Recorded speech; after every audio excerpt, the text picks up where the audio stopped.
मनोजवं मारुततुल्यवेगम्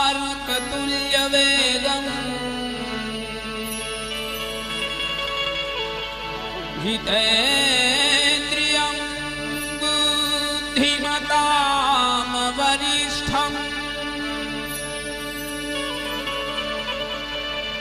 वातात्मजं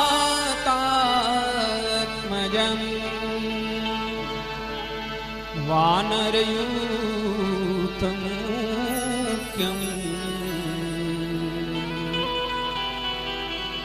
श्रीरामदूतं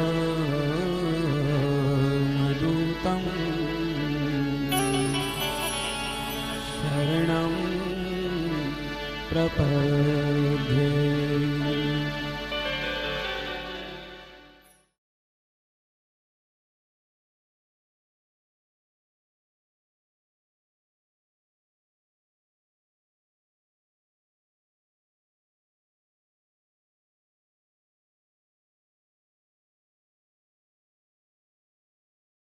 बंदौ लक्ष्मण पद जल जाता, शीतल सुभग भगत सुखदाता।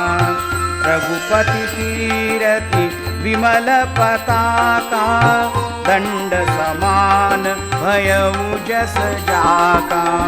शेष सहस्र शीस जग कारण, जो अवतरे भूमि भय तारन।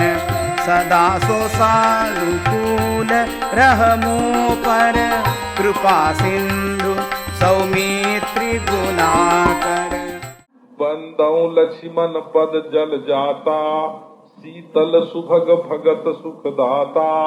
लक्ष्मण जी के पद कमल की वंदना करते हैं। वो कैसा है? शीतल है, बड़ा सुंदर है, भक्तों को सुख देने वाला है।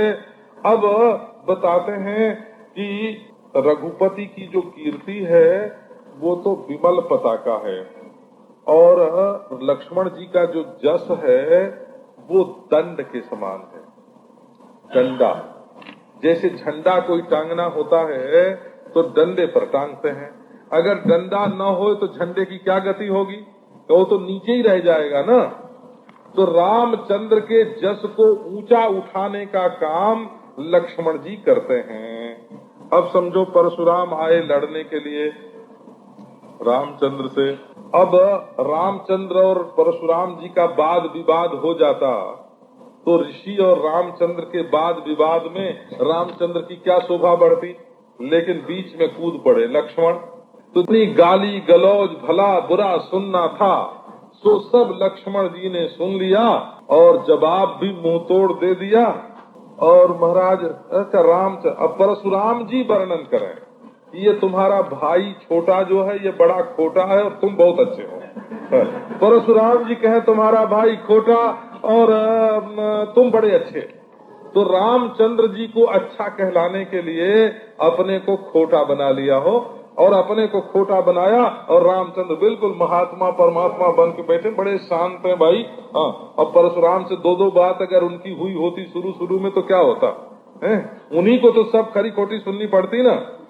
इसी प्रकार समझो कि दशरथ जी ने जब वो जनक जी ने शुरू में ही जब कह दिया कि वीर विहीन मही में जाने, अब उस समय राम जी खुद ही उठ के खड़े होते कि मैं वीर हूँ, देखो धनुष तोड़ता हूँ, तो क्या शोभा रहती। और लक्ष्मण ने कहा कि यहाँ हमारे बड़े भाई विराजमान है और तुम ऐसी बात कहते हो। तो तारीफ करने वाला जब दूसरा हो गया ना तो झंडा ऊंचा हो गया।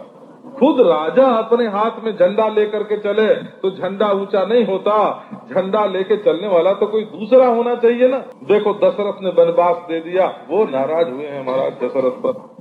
लक्ष्मण जी ने कहा कि हम कैद करके बाप है तो क्या, हम पकड़ के जेल खाने में डाल देंगे। रामचंद्र ने कहा नहीं नहीं नहीं, ऐसा नहीं करना। अब महाराज सब लोग कहते हैं कि देखो रामचंद्र कितने पितृभक्त हैं, है ना।